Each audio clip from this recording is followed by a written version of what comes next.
우리는 지난주에 만남의 축복이라는 제목으로 말씀을 나누는 가운데 하나님은 사람을 통하여 우리를 찾아오시고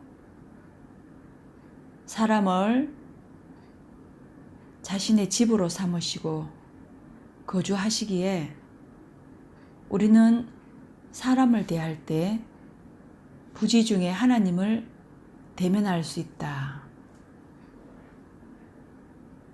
그럼 어떤 사람이 하나님과 대면할 수 있는가? 하나님을 볼 수 있는가? 그러면서 마태복음 5장 8절 말씀, 마음이 청결한 자는 복이 있나니 하나님을 볼 것이요. 여기에서 마음이 청결한 자를 다르게 말하면은 마태복음 5장 3절 말씀, 마음이 가난한 사람과 마음이 청결한 사람은 같다라고 했습니다. 여러분은 한 주간 동안 살면서 사람을 통하여 찾아오시는 하나님을 얼마나 만나보셨는가요? 자, 오늘은 창세기 33장입니다. 약복강 나루에서 밤새 지치도록 치고받고 싸우다가 어떤 한 사람이 자신의 허벅지 다리를 쳐서 힘줄이 줄어들어서 쩔뚝쩔뚝 졸면서 약복강을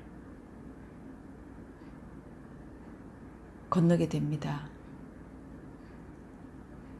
야곱이 브니엘을 지날 때에 해가 훤히 솟았다고 했습니다. 그리고 먼저 강을 건너가서 기다리고 있던 가족들을 만났을 텐데 위기 상황이라 그런지 아무도 물어보는 이가 없습니다. 야곱 또한 그 전날 밤에 어떤 일이 일어났는지 가족들에게 간증을 하지 않은 상태인 것 같습니다.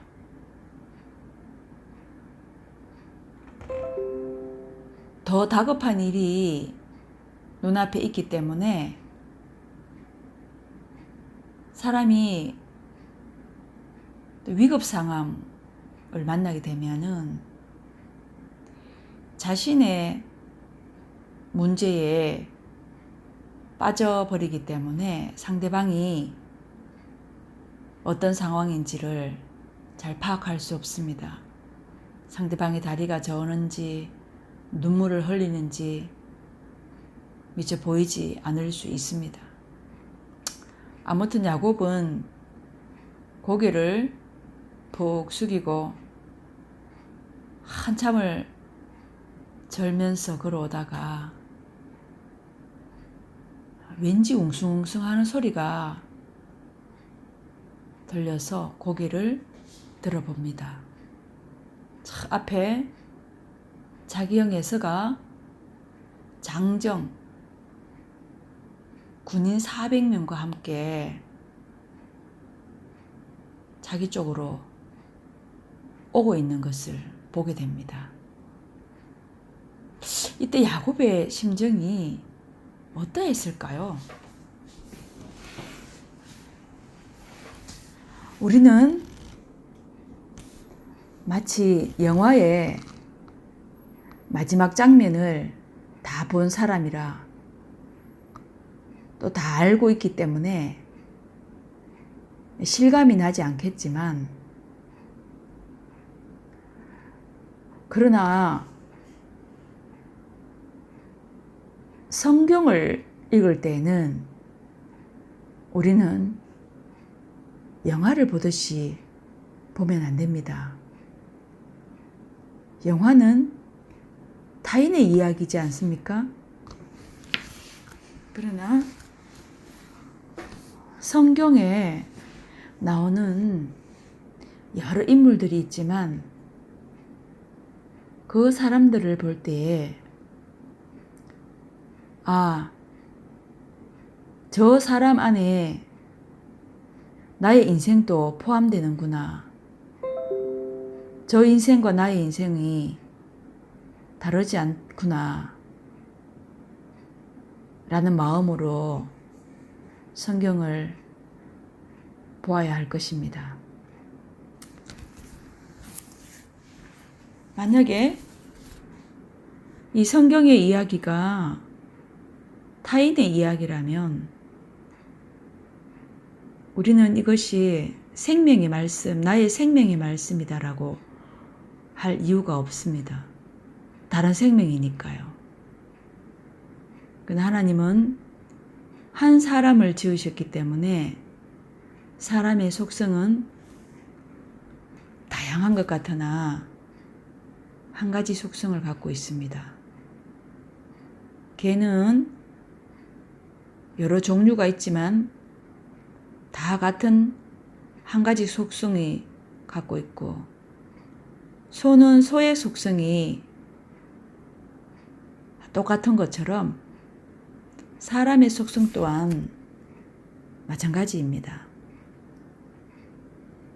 사람의 속성이 똑같다는 것에 동의하십니까? 동의하지 못하시겠습니까? 그렇다면 마태복음 7장을 한번 제가 읽어보겠습니다. 7절에서 12절까지 말씀입니다. 구하라 그리하면 너희에게 주실 것이요 찾으라 그리하면 찾아낼 것이요 문을 두드리라 그리하면 너희에게 열릴 것이니 구하는 이마다 받을 것이요 찾는 이는 찾아낼 것이요 두드리는 이에게는 열릴 것이니라. 너희 중에 누가 아들이 떡을 달라 하는데 돌을 주며 생선을 달라 하는데 뱀을 줄 사람이 있겠느냐. 너희가 악한 자라도 좋은 것으로 자식에게 줄 알거든 하물며 하늘에 계신 너희 아버지께서 구하는 자에게 좋은 것으로 주시지 않겠느냐. 그러므로 무엇이든지 남에게 대접을 받고자 하는 대로 너희도 남을 대접하라. 이것이 율법이요 선지자니라. 아멘. 구하라 찾으라 두들기라. 그리하면 너희에게 좋은 것으로 너가 구하는 그것을 주지 않겠느냐는 말씀입니다. 여기까지 들으면 목사님 말씀이 사람의 속성이 모두 똑같다는 것과 이 말씀에서 이 말씀과 무슨 상관이 있습니까? 이렇게 질문할 수도 있을 것입니다. 그 질문의 답을 제가 한다면 12절에 그러므로입니다. 그러므로 7절에서 11절까지에서 너가 구하는 것, 너가 찾고자 하는 것, 너가 열고 싶어 하는 문이 있느냐? 그렇다면 그 무엇이든지 남에게서 받고자 하는 대로 너가 남에게 그렇게 해주어라. 너가 받고 싶은 그것을 남에게 설거지, 화장실 청소는 누구나 하기 싫은 것입니다. 내가 잘못을 했을 때에 상대방이 이해해 주기를 바랍니다. 그러나 상대방의 실수나 잘못은 절대 용납하지 않습니다. 이것이 사람의 죄된 속성입니다. 저와 여러분, 우리는 이런 사람의 속성을 가지고 있습니다. 고치려고 노력한다고 고쳐지는 것이 아닙니다. 다만 우리는 서로를 용납하며 받아주는 것입니다. 저 모습이 바로 내 모습이겠지 하면서 거울로 내 모습을 보듯이 서로를 봐주는 것입니다.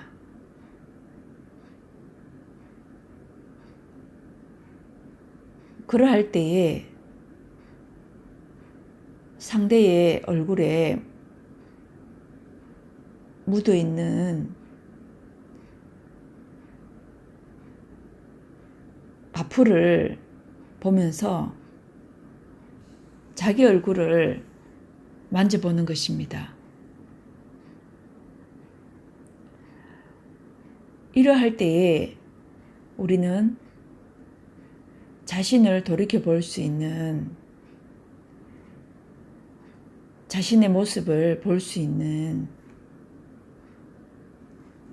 지혜를 얻는 것입니다.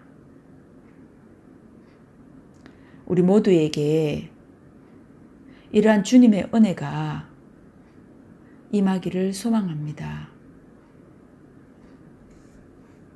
자, 본문의 야곱을 보겠습니다. 지금 야곱은 온 몸과 마음이 지칠 대로 지쳐 있습니다. 그 전날 밤에 하나님을 대면하였기에 은혜를 입어서 가난한 마음, 청결한 마음 상태가 되어 있습니다. 야곱은 달라졌습니다.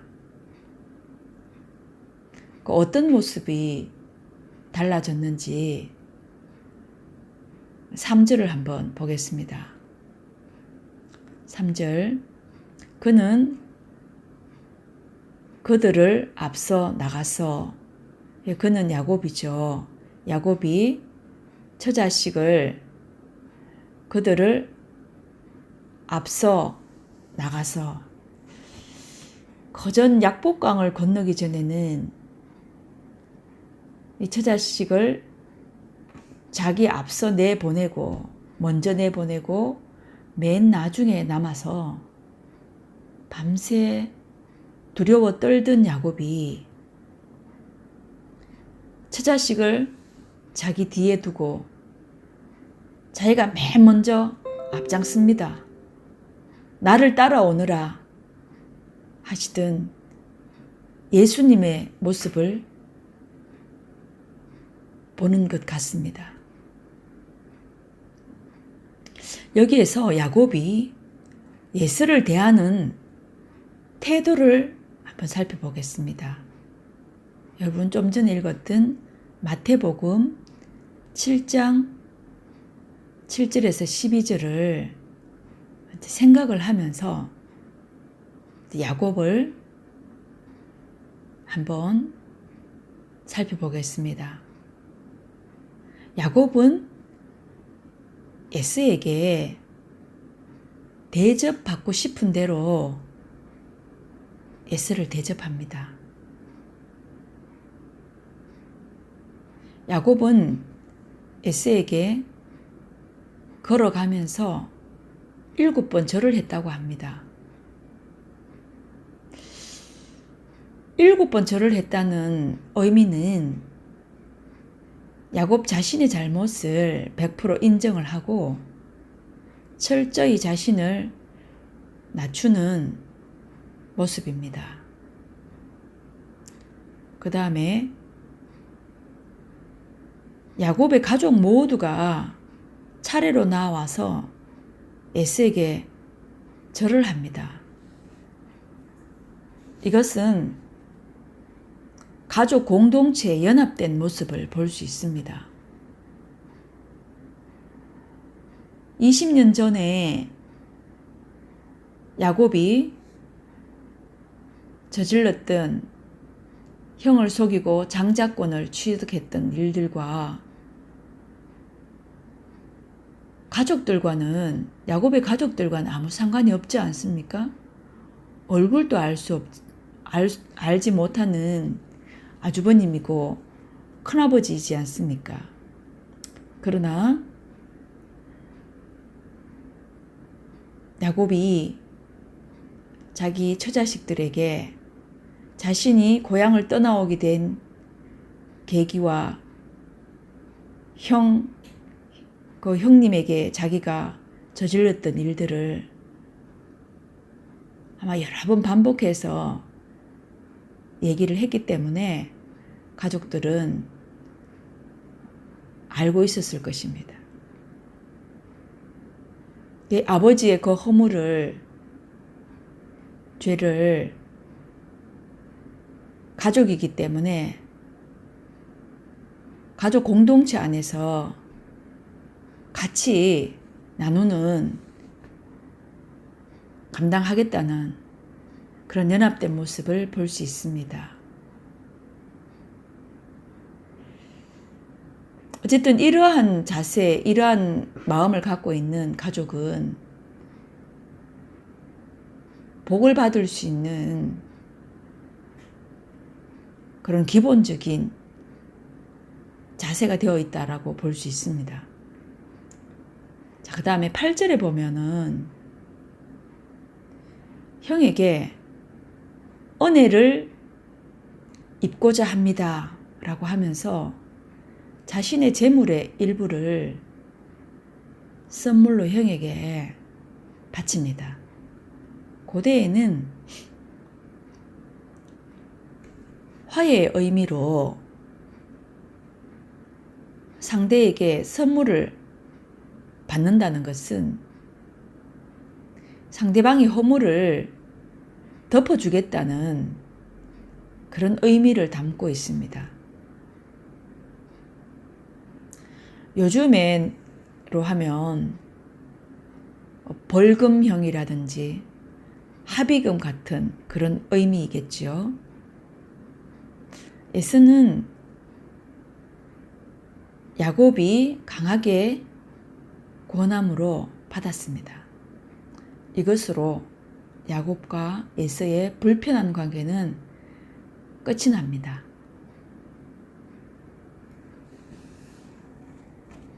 그런데 20년 만에 만난 형제가 이 길 위에서 반나절 만에 다시 헤어집니다. 너무 오랫동안 떨어져서 살다가 보면은 같은 형제라도 함께 나눌 그런 대화의 끈이 그렇게 길지 않은 것 같습니다. 어색하고 낯설 수 있습니다. 이 사람은 자주자주 만나고 대화를 하고 함께 있는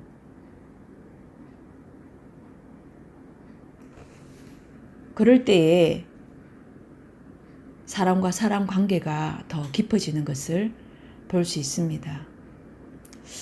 아무튼 에서는 세일 땅 자기가 거하는 집으로 돌아갔습니다. 야곱에게는 긴장 속의 1박 2일이었을 것입니다. 사람이 긴장을 풀어버리면 한 걸음도 더 걷기 어려울 수 있습니다. 야곱은 그 자리에서 그대로 쉬고 싶었을 것입니다. 인간적으로 충분히 이해가 갑니다. 그런데 말입니다. 야곱의 일가가 여행을 하면서 머문 곳이 있습니다. 17절 보면은 숫곳이라는 곳입니다. 지도를 한번 살펴보면은 숫곳을 가려면은 다시 약복강을 건너야 하는 곳입니다. 약복강은 물살이 세고 시퍼런 물이 굽이치는 강입니다. 어린 자식이나 양떼를 걱정하던 야곱이 왜 이런 선택을 했는지 아직 33장에서는 말해주고 있지 않습니다. 그 궁금증은 다음 주에 풀기로 하고 말씀을 마무리하겠습니다. 야곱과 에서의 만남의 과정을 통해서 오늘 우리에게 주시는 교훈이 있습니다.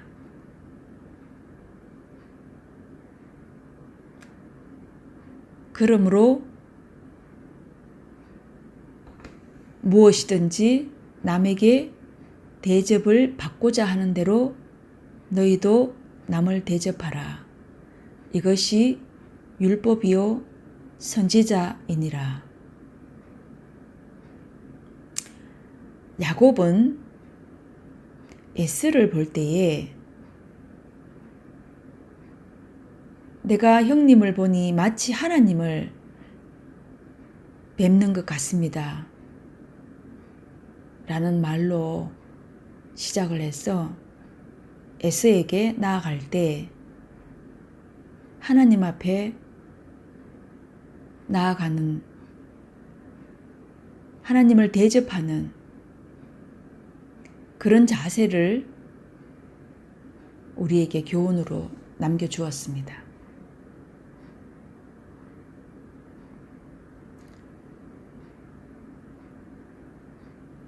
남에게 대접을 받고자 하는 대로 내가 남을 대접하는 것은 우리는 여러 지체가 있으나 예수 그리스도 안에서 한 형제요, 한 몸이기 때문에 내가 남에게 대접하는 것이 곧 내가 나에게 하는 것과 다르지 않다는 것입니다. 예수 그리스도 안에서는 온몸이 연합하여 하나를 이루기 때문입니다. 오늘 주시는 하나님의 마음을 우리 신비 속에 새기고 한 주간 동안 살아갈 때에 이 말씀이 양식이 되어서 우리를 강건하게 이끌어 주실 줄로 믿습니다. 기도하겠습니다. 감사하신 아버지 하나님, 우리에게 주신 이 말씀이 반드시 우리에게 생명의 양식이 되게 하여 주십시오. 예수님의 이름으로 기도드리옵나이다. 아멘.